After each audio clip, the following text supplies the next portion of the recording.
ഇന്ന് ഒത്തിരി പേര് അലട്ടിക്കൊണ്ടിരിക്കുന്ന ഒരു മെയിൻ പ്രശ്നമാണ് കുടവയറ്, ബെല്ലി ഫാറ്റ്. ഇത് വരാനുള്ള കാരണങ്ങൾ എന്തൊക്കെയാണ്? ഇത് വന്നു കഴിഞ്ഞാൽ നമ്മൾ എന്തൊക്കെ വർക്കൗട്ടുകൾ ചെയ്യണം, എന്തൊക്കെയാണ് നമ്മൾ ഡയറ്റിൽ അവോയ്ഡ് ചെയ്യേണ്ടതും ഇൻക്ലൂഡ് ചെയ്യേണ്ട കാര്യം ഇന്നത്തെ വീഡിയോയിലൂടെ നമുക്കൊന്ന് ഡിസ്കസ് ചെയ്യാം. ഹായ്, ഞാൻ doctor Juhi Das, QNB health കെയറിലെ ഹോമിയോപ്പതിക് ഫിസിഷ്യനാണ്.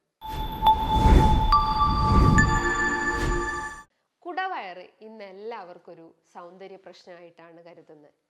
പക്ഷെ കുടവയറ് എന്ന് പറയുമ്പം ജസ്റ്റ് ഒരു ബ്യൂട്ടീനെ മാത്രമല്ല ഡിപ്പെൻഡ് ചെയ്യുന്നത്. അത് ചിലപ്പം പല അസുഖങ്ങളുടെ ഭാഗമായിട്ടും ഇത്തരം കുടവയറ് അനുഭവപ്പെട്ടെന്ന് വരാം. കുടവയറ് എന്ന് കേൾക്കുമ്പോൾ എന്താ, നമ്മുടെ വയറിന് ചുറ്റുമായിട്ടും കൊഴുപ്പടിഞ്ഞിട്ടുള്ള ഒരു റോങ് കൺസെപ്റ്റാണ്. പക്ഷെ അങ്ങനെയല്ല.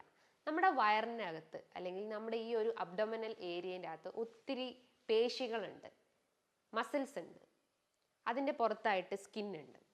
ഈ മസിൽസിൻ്റെയും അതേപോലെ തന്നെ നമ്മുടെ ഈ സ്കിന്നിൻ്റെയും ഇടയിലായിട്ട് ഫാറ്റ് ഡിപ്പോസിറ്റ് ചെയ്യുകയാണെങ്കിൽ അതിനെയാണ് നമ്മൾ ഈ കുടവയർ എന്ന് പറയുന്നത്, അതായത് പെരിഫറൽ ഫാറ്റ് എന്ന് പറയുന്നത്. പക്ഷേ ഓരോ അവയവങ്ങൾക്ക് ചുറ്റും കൊഴുപ്പടിഞ്ഞുകൂടാം. അതിൻ്റെ ഭാഗമായിട്ടും നമുക്ക് വയറ് ചാടിയെന്ന് വരാം. അതായത് സിറോസിസ് സ്റ്റേജ് നോക്കുവാണെങ്കിൽ, അതായത് ലിവറിൻ്റെ ഒരു ഫങ്ഷൻ തന്നെ കംപ്ലീറ്റ് ആയിട്ട് ഡാമേജ് ആയി. അപ്പം എന്താ, വയറെപ്പോഴും വീർത്തിരിക്കുന്നു, ഒരു ബ്ലോട്ടിങ് സെൻസേഷൻ ഉണ്ടാവുന്നു, വയറെപ്പോഴും ഒരു ഗ്യാസ് നിറഞ്ഞൊരു ഫീലിംഗ് ഉണ്ടാവുന്നു. പക്ഷെ അവരെ കൈകാലുകൾ നോക്കുകയാണെങ്കിൽ മെലിഞ്ഞിരിക്കുന്ന ഒരു സ്റ്റേജാണ്. അപ്പോൾ അതിനെയാണ് നമ്മൾ വിസറൽ ഫാറ്റ് എന്ന് പറയുന്നത്. വിസറ എന്ന് പറയുമ്പോൾ എന്താണ്, ഓരോ ഓർഗൻസിനെ അല്ലെങ്കിൽ ഓരോ അവയവങ്ങളിലെയാണ് സൂചിപ്പിക്കുന്നത്. കരളിന് ചുറ്റും കൊഴുപ്പടിയാണെങ്കിൽ അതിനെന്ത് പറയുന്നു, ഫാറ്റി ലിവർ. ഗ്രേഡ് 4 കഴിഞ്ഞാലാണ് അതിൻ്റെ പേര് മാറ്റി നമ്മൾ പറയുന്നത് സിറോസിസ് എന്ന് പറയുന്നത്. പാൻക്രിയാസ് ഗ്രന്ഥിക്ക് ഫാറ്റ് അടിഞ്ഞുകൂടി കഴിഞ്ഞാൽ അതിന് നമ്മൾ പ്രമേഹം എന്ന് പറയുന്നു, അതായത് ഡയബറ്റിസ് എന്ന് പറയുന്നു. പാൻക്രിയാസിൻ്റെ സഹായത്തോടെയാണ് നമ്മുടെ ശരീരത്തിലെ ഒരു ഗ്ലൂക്കോസ് സ്പൈക്ക് ആവാതിരിക്കാനും ഇൻസുലിൻ്റെ ഒരു പ്രൊഡക്ഷൻ സഹായിക്കുന്നത് പാൻക്രിയാസ് ഗ്രന്ഥികളാണ്. ഈ പാൻക്രിയാസ് ഗ്രന്ഥിക്ക് ചുറ്റും കൊഴുപ്പടിഞ്ഞു കഴിഞ്ഞാൽ എന്ത് ചെയ്യും, നമുക്ക് പ്രമേഹത്തിൻ്റെ പ്രശ്നങ്ങൾ, അതായത് ബ്ലഡ് ഷുഗർ സ്പൈക്ക് ആവാനുള്ള ഒരു ചാൻസസ് ഉണ്ട്. അതേപോലെ തന്നെ ഓവറിക്ക് ചുറ്റും കൊഴുപ്പടിഞ്ഞു കൂടി കഴിഞ്ഞാൽ അതിനെയാണ് നമ്മൾ പോളിസിസ്റ്റിക് ഒവേറിയൻ സിൻഡ്രോം എന്ന് പറയുന്നത്, അല്ലെങ്കിൽ ഡയബറ്റിസ് ഓഫ് ഓവറി എന്ന് പറയുന്നത്. അങ്ങനെ ഓരോ ഓർഗൻസിനെയും ഈ ഒരു ഫാറ്റ് ഡിപ്പോസിറ്റ് ചെയ്യാം. അതിനെയാണ് നമ്മൾ വിസറൽ ഫാറ്റ് എന്ന് പറയുന്നത്. അതിന് നമ്മൾ ഭക്ഷണത്തിൽ ഫോളോ ചെയ്യേണ്ട കാര്യങ്ങൾ എന്ന് പറയുമ്പോൾ ഈ ഒരു 5 കാര്യങ്ങൾ നിങ്ങൾ ഡെയിലി ഫോളോ ചെയ്യാൻ ശ്രമിക്കുക. ആദ്യത്തേത്, നല്ല രീതിയിൽ ഫൈബർ റിച്ച് ആയിട്ടുള്ള ഭക്ഷണങ്ങൾ എടുക്കാൻ ശ്രമിക്കുക. അതായത് ഇൻസോല്യൂബിൾ ഫൈബേഴ്സ് ആവട്ടെ, സോല്യൂബിൾ ഫൈബേഴ്സ് ആവട്ടെ, അത് ഒരു ഫൈബർ റിച്ച് ആയിട്ടുള്ള ഭക്ഷണങ്ങൾ കഴിക്കുകയാണെങ്കിൽ ദഹനം കുറച്ച് ഇമ്പ്രൂവ് ആവുന്നു, മെറ്റബോളിസം കറക്റ്റ് ആക്കുന്നു. അപ്പം നമുക്ക് കോൺസ്റ്റിപ്പേഷൻ അല്ലെങ്കിൽ മലബന്ധത്തിൻ്റെ പ്രശ്നങ്ങളൊക്കെ ഉണ്ടെങ്കിൽ അത് നമുക്ക് കൺട്രോൾ ചെയ്യാൻ പറ്റുന്നതാണ്. അതായത് ഫൈബർ റിച്ച് ആയിട്ടുള്ള ഭക്ഷണങ്ങൾ എന്തൊക്കെയാണ്, നട്ട്സ്, സീഡ്സ്, ചെറിയ ഫ്രൂട്ട്സ് ഐറ്റംസ്, വൈറ്റമിൻ സി അടങ്ങിയിട്ടുള്ള ഭക്ഷണങ്ങൾ, പേരക്ക, ആപ്പിൾ, പൈനാപ്പിൾ, അതേപോലെ വാട്ടർമെലൺ, അത്തരം ഫ്രൂട്ട്സിൻ്റെ അകത്തൊക്കെ നല്ല രീതിയിൽ ഫൈബർ അടങ്ങിയിട്ടുണ്ട്, അതായത് ഇൻസോല്യൂബിൾ ഫൈബേഴ്സ് അടങ്ങിയിട്ടുണ്ട്. നട്ട്സ് ഐറ്റംസ് ആവട്ടെ, അതായത് ബ്രസീൽ നട്ട്, വാൽനട്ട്, ബദാം പോലത്തെ ഇത്തരം നട്ട്സിലും നല്ല രീതിയിൽ ഫൈബർ അടങ്ങിയിട്ടുണ്ട്. അതേപോലെ റാഗി, മില്ലറ്റ്, ചെറുധാന്യങ്ങളിലൊക്കെ നല്ല രീതിയിലും ഫൈബർ അടങ്ങിയിട്ടുണ്ട്. അത് നിങ്ങൾ ഡയറ്റിൽ ഡെയിലി കഴിക്കാൻ ശ്രമിക്കുക. ഡെയിലി ഒരു വാൽനട്ടോ ഡെയിലി ഒരു നട്ട്സ് ഐറ്റംസ് നിങ്ങളുടെ ഡയറ്റിൽ ഉൾപ്പെടുത്താൻ ശ്രമിക്കുക. അതേപോലെ സീഡ്സ് ഐറ്റംസ് നോക്കുകയാണെങ്കിൽ chia seeds, flax seeds, pumpkin seeds, ഈ 3 സീഡ്സ് നിങ്ങളുടെ ഡയറ്റിൽ ഡെയിലി ഉൾപ്പെടുത്താൻ ശ്രമിക്കുക. ചിയ സീഡ്സ് ഒക്കെ ആണെങ്കിൽ ഏറ്റവും കൂടുതൽ ഹെൽത്തി ഫാറ്റ്സ് അടങ്ങിയിട്ടുണ്ട്. അതായത് എക്സസ് ആയിട്ടുള്ള കലോറീനെ കംപ്ലീറ്റ് ആയിട്ട് ബേൺ ഔട്ട് ചെയ്യാൻ സഹായിക്കുന്ന ഒരു മെയിൻ സീഡ് ഐറ്റമാണ് ചിയ സീഡ്സ്. അത് വെള്ളത്തിലിട്ട് നല്ല രീതിയിൽ കുതിർത്ത് ജസ്റ്റ് ഒരു ഓട്സിലൊക്കെ ഒന്ന് സ്മൂത്തീസൊക്കെ ഒന്ന് മിക്സ് ചെയ്തിട്ട് നല്ല രീതിയിൽ അങ്ങനെയും കുടിക്കാവുന്നതാണ്. അങ്ങനെ ചെയ്യുമ്പോഴും നമ്മുടെ ഒരു കൊഴുപ്പിനെ കംപ്ലീറ്റ് ആയിട്ട് നമുക്ക് ബേൺ ഔട്ട് ചെയ്യാൻ സഹായിക്കുന്നതാണ്. അതോടൊപ്പം തന്നെ രണ്ടാമതായിട്ട് നിങ്ങളുടെ ഡയറ്റിൽ ചെയ്യേണ്ട ഒരു കാര്യം എന്ന് പറഞ്ഞാൽ കാർബ്സിൻ്റെ അളവ് കുറയ്ക്കാൻ ശ്രമിക്കുക. പൂർണ്ണമായിട്ടും ഒഴിവാക്കണമെന്നല്ല, അളവ് കുറയ്ക്കാൻ ശ്രമിക്കുക. ലോ കാർബ് ഡയറ്റ് ഫോളോ ചെയ്യാൻ ശ്രമിക്കുക. ചോറ് കഴിക്കുകയാണെങ്കിൽ ഒരു നേരം ചോറ് കഴിക്കാൻ ശ്രമിക്കുക, അതും ഒരു തവി മാത്രം.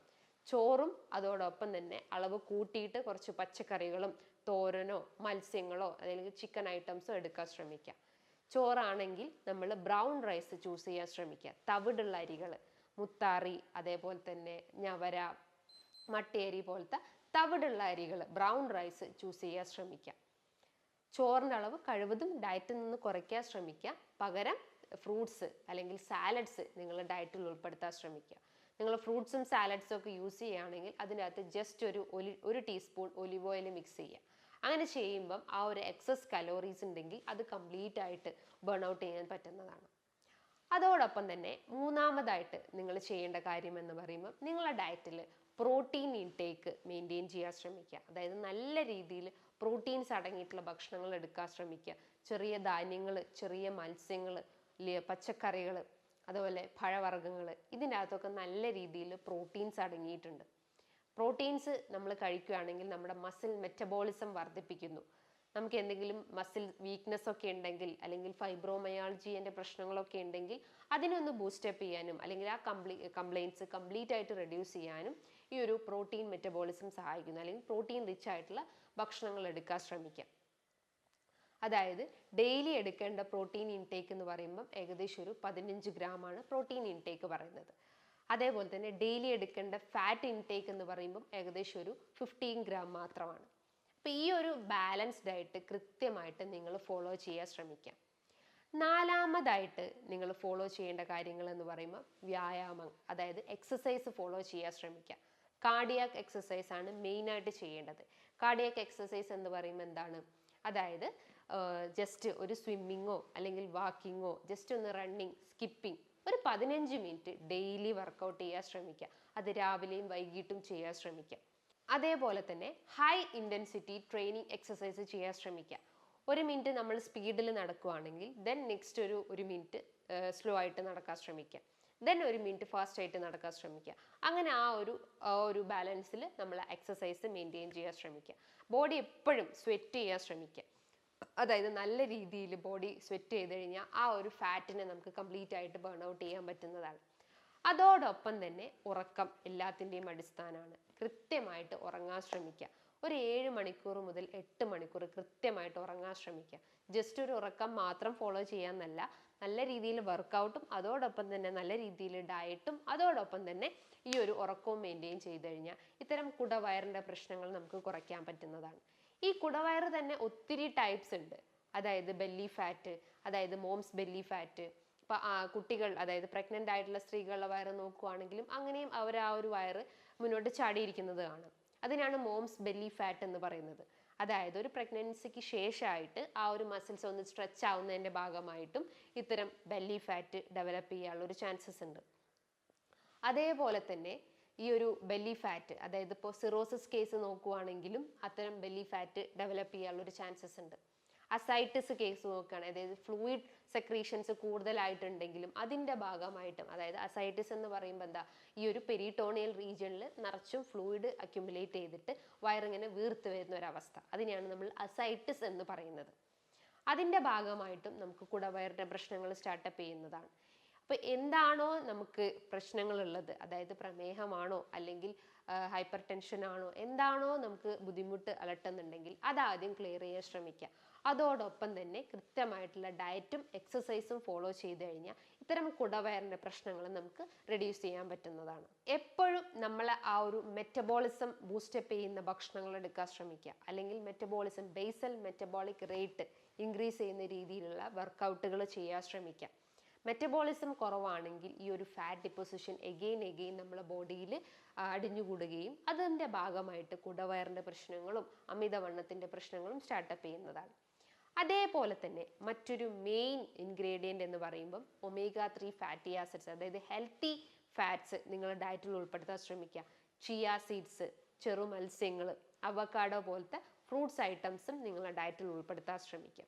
അതേപോലെ തന്നെ നിങ്ങൾ ആ ഒരു ഗട്ട് ഫ്ലോറ മെയിൻറ്റെയിൻ ചെയ്യാൻ ശ്രമിക്കുക. അതായത് ദഹനത്തിൻ്റെ ആ ഒരു bacterial growth, good bacterial growth കൃത്യമായിട്ട് മെയിൻറ്റെയിൻ ചെയ്യാൻ ശ്രമിക്കുക. അതിന് പ്രോബയോട്ടിക് ഭക്ഷണങ്ങൾ എടുക്കാൻ ശ്രമിക്കുക. തൈര്, മോര്, പഴങ്കഞ്ഞി പോലത്തെ പ്രോബയോട്ടിക്സ് നിങ്ങളുടെ ഡയറ്റിൽ ഉൾപ്പെടുത്തി കഴിഞ്ഞാൽ ദഹനം കുറച്ചൊന്ന് ഇമ്പ്രൂവ് ആവുകയും അതേപോലെ തന്നെ ആ ഒരു കോൺസ്റ്റിപ്പേഷൻ അല്ലെങ്കിൽ വയറിൻ്റെ ഗ്യാസ് ട്രബിളിൻ്റെ ഇഷ്യൂസൊക്കെ ഉണ്ടെങ്കിൽ അത് നമുക്ക് കറക്റ്റ് ചെയ്യാവുന്നതാണ്. ഈ പറഞ്ഞിട്ടുള്ള കാര്യങ്ങൾ നിങ്ങൾ കൃത്യമായിട്ട് നിങ്ങൾ ആ ഒരു ഡെയിലി റൂട്ടീനിൽ ഉൾപ്പെടുത്തി കഴിഞ്ഞാൽ നിങ്ങൾക്ക് ഈ കുടവയറിൻ്റെ പ്രശ്നങ്ങൾ നമുക്ക് പൂർണ്ണമായിട്ടും റെഡ്യൂസ് ചെയ്യാൻ പറ്റുന്നതാണ്. ഇനി ഇതുമായി ബന്ധപ്പെട്ട് എന്തെങ്കിലും ഡൗട്ടുകൾ ഉണ്ടെങ്കിൽ താഴെ കാണുന്ന നമ്പറിൽ കോൺടാക്റ്റ് ചെയ്യാവുന്നതാണ്. നല്ലൊരു ഹെൽത്ത് ടോപ്പിക്കുമായി വീണ്ടും കാണാം. Thank you.